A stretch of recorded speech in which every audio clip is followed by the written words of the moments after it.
আসসালামু আলাইকুম প্রিয় কোরিয়ান ভাষা শিক্ষার্থী বৃন্দগণ, সবার সুস্বাস্থ্য কামনা করে কোরিয়ান বেসিক পর্ব 66 নিয়ে হাজির করলাম আজকে। আসসালামু আলাইকুম প্রিয় কোরিয়ান ভাষা শিক্ষার্থী বৃন্দগণ, সবার সুস্বাস্থ্য কামনা করে কোরিয়ান বেসিক পর্ব 66 নিয়ে হাজির হলাম আজকে। 66 পর্বে আমরা যে বিষয়টি আলোচনা করব সেই বিষয়টি হচ্ছে কোরিয়ান গ্রামার সম্পর্কে। কোরিয়ান গ্রামারে আমরা প্রথম প্রিভিয়াস একটি ক্লাস করেছিলাম, সেটি আজকে আমরা আরো একটি ক্লাস করব যাতে কোরিয়ান গ্রামার নিয়ে কোনো প্রবলেম না হয়। চলুন আমরা হোয়াইট বোর্ডের মাধ্যমে দেখি যে কিভাবে কোরিয়ান গ্রামারটি কমপ্লিট করতে হয়। এখানে গ্রামার আছে 66তম পর্বে কি লেখা আছে দেখুন। বাক্যের শেষে নাউনের পরে কি, এটা কি লেখা আছে আপনারা একটু এখানে বলুন।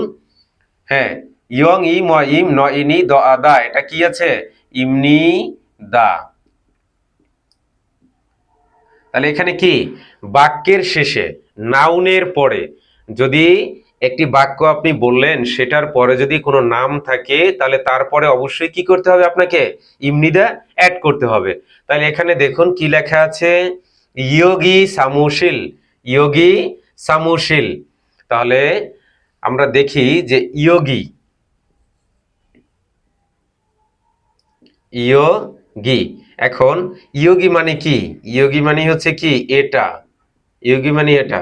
এরপরে দেখুন আমি একটু লিখি আপনাদের বোঝার সুবিধার্থে।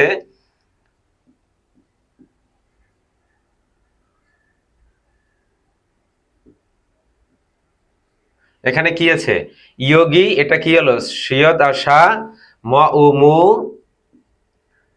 স ইল শিল, এটা কি হলো সামু সিল। তাহলে কি হলো, এটা সামুসিল। এখন সামুসিল যেটা আমি কোরিয়ান উচ্চারণটা এখানে বললাম, কিন্তু সামুসিল অর্থ কি? সামুসিল অর্থ হচ্ছে কি, অফিস। সামুসিল অর্থ অফিস। তাহলে আমার এখানে কি করতে হবে, যেহেতু অফিস সেখানে কি করতে হবে, আমাকে ইমনিদা অ্যাড করতে হবে। তাহলে আমি টোটাল বাক্যটি যদি আমি একভাবে লিখি তাহলে এটা দেখুন যে কি হয়। আমি একত্রে লিখে নিচ্ছি। ইয়োগী, প্রথমে কি ছিল,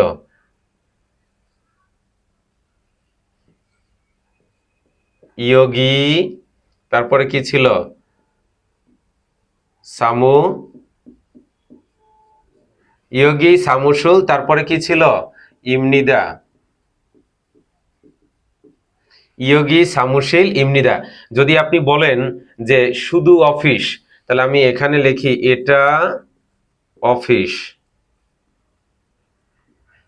আপনি এমনিতে বলেন সেটা প্রবলেম না, বাট এটি গ্রামাটিক্যালি কি খুবই ক্রিটিক্যাল এবং হচ্ছে সেটা বড় ধরনের প্রবলেম। এটা অফিস, কিন্তু এর শেষে বাক্যটা সমাপ্তি করতে হলে এখানে যে ইমনিদা আছে, ইমনিদাটা কি করতে হবে, অবশ্যই এখানে গ্রামার ঠিক রাখার জন্য এটা আপনাকে কি করতে হবে, ব্যবহার করতে হবে।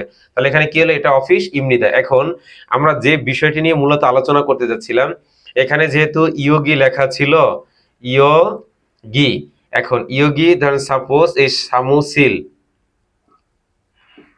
সামু, সামুশিল, সামুশিল ইমনিককে যদি আমি দেই তাহলে এখানে কি হয় দেখুন, ইমনিকা। এখন ইমনিকা মানে কি, ইমনিকা মানে হচ্ছে এমন একটি বাক্য যে বাক্যের শেষে প্রশ্নবোধক চিহ্ন থাকে। আমরা কি করি যে অফিস কোথায়, অফিস কোথায় দিয়ে আমরা কি করি, এটা প্রশ্নবোধক চিহ্ন দিয়ে দিই। মানে কি, কাউকে আমরা জিজ্ঞেস করলাম যে অফিস কোথায়। তাহলে এই যে অফিসটি কোথায় আমি জিজ্ঞেস করলাম, এখন এটাই যদি আমি প্রথম লিখেছিলাম যে এটা অফিস, সামুসিল হচ্ছে অফিস, ইমনিকা এটা হচ্ছে কি, যদি আমি এভাবে প্রশ্ন করি এটা অফিস কি, তার মানে কি হলো, কি হচ্ছে কিওয়ার্ড, মানে জানতে চাওয়া, প্রশ্ন ছুড়ে দেওয়া কাউকে, সে যেন এটা রিপ্লাই করে। তাহলে কি, তাহলে আমি কি লিখবো, ইয়োগী সামুশিল ইমনিকা। তাহলে এটা অফিস কি, তার কোরিয়ান কি হবে, ইয়োগী সামুশিল ইমনিকা। তখন কি হবে, প্রশ্নবোধক চিহ্ন যদি ব্যবহার করা হয় তখন আপনাকে ইমনিকা অ্যাড করতে হবে। আর যদি আপনি শুধুমাত্র নাউনের শেষে, আপনাকে কি করতে হবে, বাক্যের শেষে যদি নাউন থেকে নাম দিয়ে শেষ হয় বাক্যটি, তখন আপনাকে ইমনিদা অ্যাড করতে হবে। আর প্রশ্নবোধক যদি কিছু বুঝায় তাহলে এটা হবে। এখন ইয়োগী এটা, এখন এখানে সামুশিল না হয়ে যদি আপনার অন্য কোনো স্পট হয় যে ট্যুরিস্ট স্পট, বা এটা কি বাস স্ট্যান্ড বা লোকাল সার্ভিস পয়েন্ট কিনা, তাহলে আপনি এই যে সামুসিল এখানে এই বাক্যটি চেঞ্জ করে এখানে আপনি যেটা প্রয়োজন সেটা বসিয়ে দিবেন, জাস্ট লাস্টে শুধু বলবেন ইমনিকা। যেমন ইয়োগী, এখানে যদি বলি আমি ইয়োগী পার্লামেন্ট ইমনিকা, ইয়োগী পার্লামেন্ট ইমনিকা, তাহলে কি হবে, এটা পার্লামেন্ট কি, বাস একদম সিম্পল ব্যাপার। ইয়োগী, ইয়োগী স্কুল ইমনিকা, এটা বিদ্যালয় কি। এভাবে করে আপনি যখনই প্রশ্নবোধক কিছু হবে তখনই কোরিয়ান ভাষা সেটির সাথে কি বলবেন, লাস্টে ইমনিকা আপনাকে ব্যবহার করতে হবে। যদি ইমনিকা ব্যবহার না করেন তাহলে কি হবে, আপনার বাক্যটি কিন্তু কি সঠিকভাবে হবে না। সেক্ষেত্রে অবশ্যই আপনারা এই জিনিসটি ব্যবহার করবেন। তাহলে এই যে দেখুন, ইয়োগী